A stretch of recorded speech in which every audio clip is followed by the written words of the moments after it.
I'm going to start this by preferencing that this is early in the investigation, and I'm going to be providing you with preliminary information that's subject to change as the investigation goes through its normal course. There's a lot of work that needs to be done out there by our investigators and our forensics technicians, and as we follow up on this later on, we'll be providing additional information out to the media.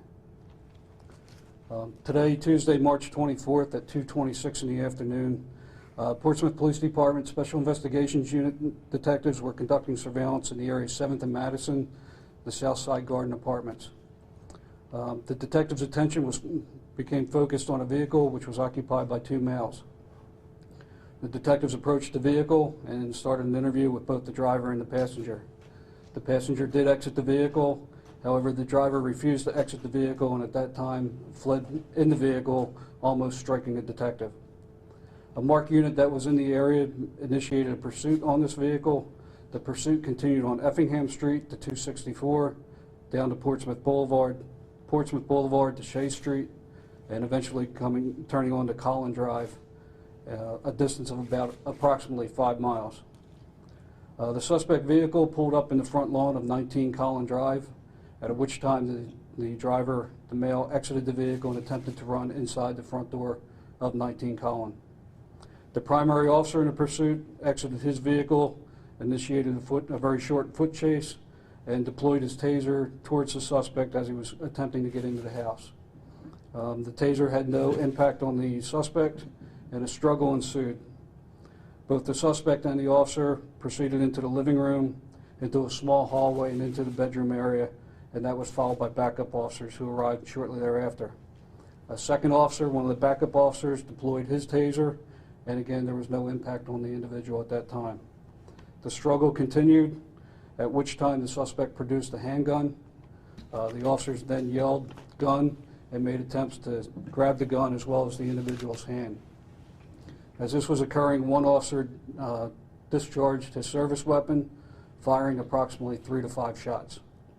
The medics were immediately called to the scene, and upon their arrival, the individual was pronounced dead at 2:40 in the afternoon. At this time, there's no reported injuries to the officers involved in this incident. Following our standard protocol for officer-involved shootings, the testing of the individuals involved have been completed. They'll be placed on administrative leave and eventually administrative assignment pending the outcome of the investigation. The Portsmouth Police Department's forensics unit is currently processing the scene that started once we obtained the search warrants to allow us to process both the vehicle and the house where the incident occurred. At this time, I'll take a few questions. Again, I want to say that this is preliminary information. It's early on in the investigation. All this information I provided is subject to change as we get into the investigation, interview everybody, and review all the information that becomes available to us during the investigation. Chief, what could you tell us about this drug investigation and the suspect's role in this investigation? Detectives were in the area Southside Garden Apartments conducting a surveillance, at which time there was some activity that brought their attention to this vehicle. They attempted to conduct an investigation of the vehicle and the occupants, and that's when this all rolled out.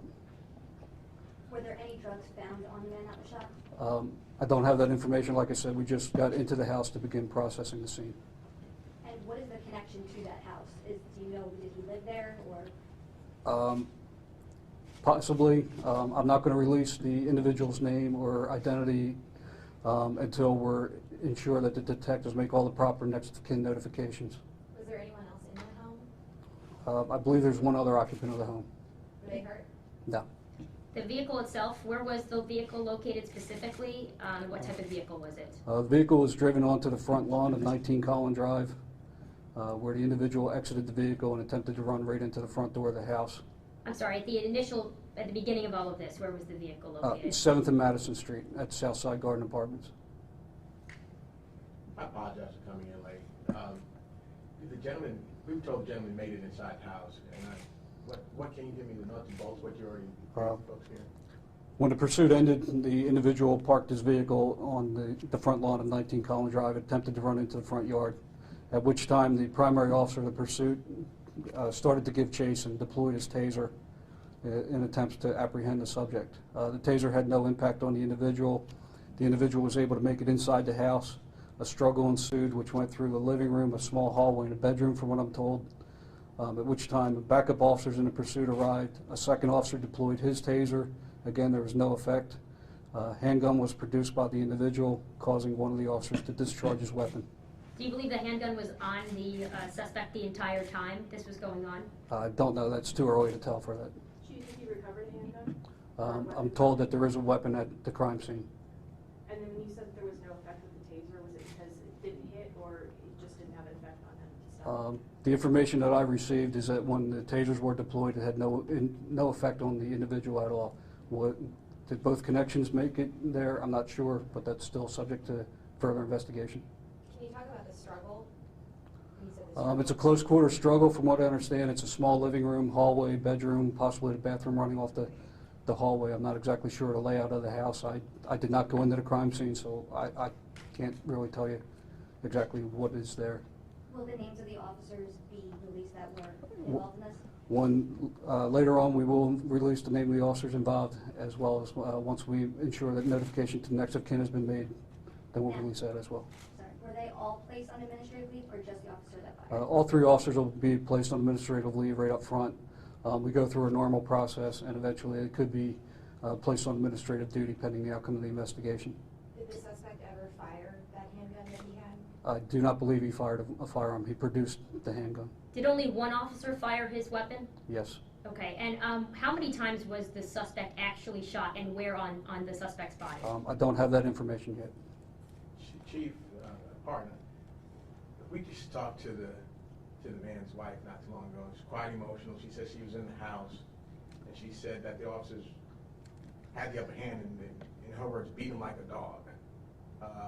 Tased him several times and continued beating him. Then chased her out of the room. But she said that he had no chance, according to her. And she said that he had no gun. Okay. I can tell you, again, this is all based on preliminary information. It's subject to change as the investigation moves forward. This all occurred within a very short period of time, from when the subject exited his vehicle until the shots were fired. All of that will be pieced together. We'll interview everyone involved and present that information to the Commonwealth Attorney. Who was in the house at the time of the shooting when officers ran in pursuing the suspect? I believe there was one individual in the house. I do not know the identity of that person at this time. So it was 3 officers and 1 person? 3 officers, 1 suspect, and 1 person that was already inside the house. Chief, the passenger in the vehicle that was originally stopped, have they been charged with anything? Not at this time. He's being interviewed by detectives. The person who was in the house that you're not aware of the identity, where was that person in relation to the shooting? Close by? Same room? Again, the detectives are in the process of interviewing the people involved. I don't have that information right now in front of me. Did they die at the scene, this person? The suspect was pronounced at the scene, yes. Do you know? Were the officers hurt at all? There are no injuries to the officers. Do you know if the other person who was in the house was an eyewitness to the shooting? I do not know. What's the protocol for chasing someone inside a house? Do they know it's his house? Do they think someone else's safety was that? It becomes a fresh pursuit issue. The primary officer in the pursuit actually deployed his taser as the individual was up on the front steps trying to get into the house. That had no effect. The suspect then entered the house and the officer gave chase into the house. Do you think the pursuit policy was followed from the beginning to the end? Again, it's early on. We'll take a look at that and determine if there's anything that needs to be addressed through our administrative investigation.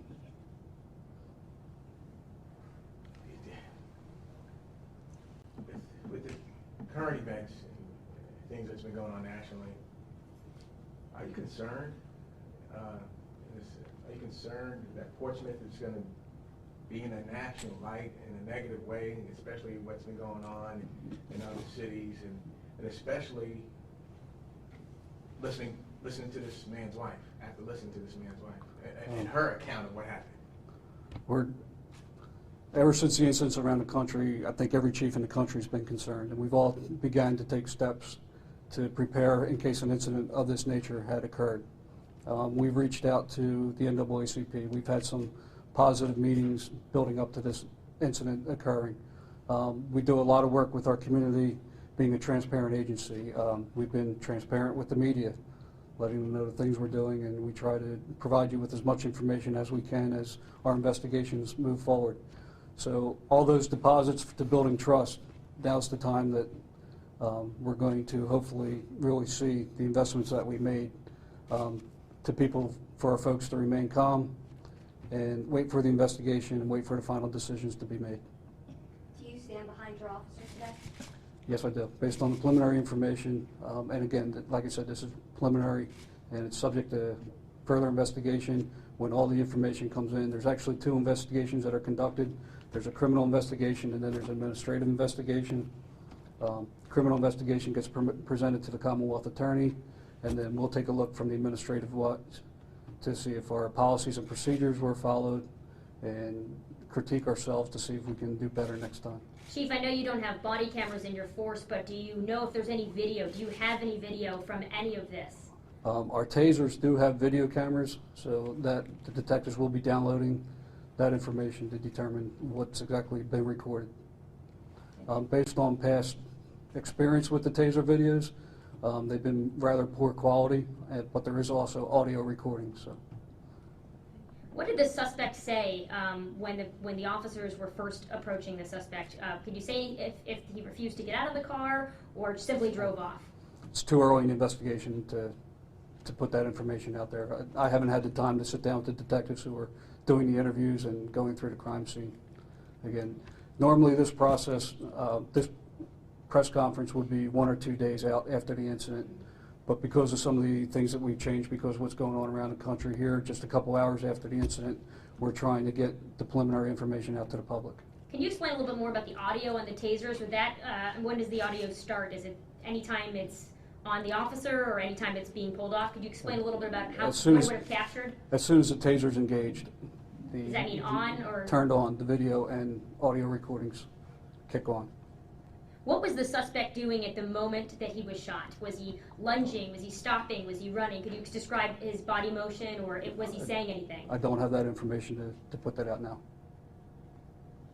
So I'm assuming you'll continue, as you get more information, you'll be updating us. Yeah, as I said, this is right off the bat, preliminary information. As additional information is developed, we will release that information.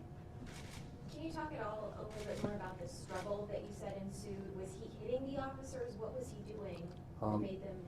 I haven't been involved in the interviews. I'm waiting for the detectives to complete those interviews. I'll get briefed on that once they have sufficient information to sit down with me and go step by step on exactly what happened. Chief, are you in a position to characterize the other person who was in the house at this time as an eyewitness? No, I'm not in a position to say that now. Can you at least clarify that it was an adult? I'm not even sure of that. I know there was an individual in the house. I don't know if it's male, female, adult, juvenile. All right, guys. Well, thank you so much.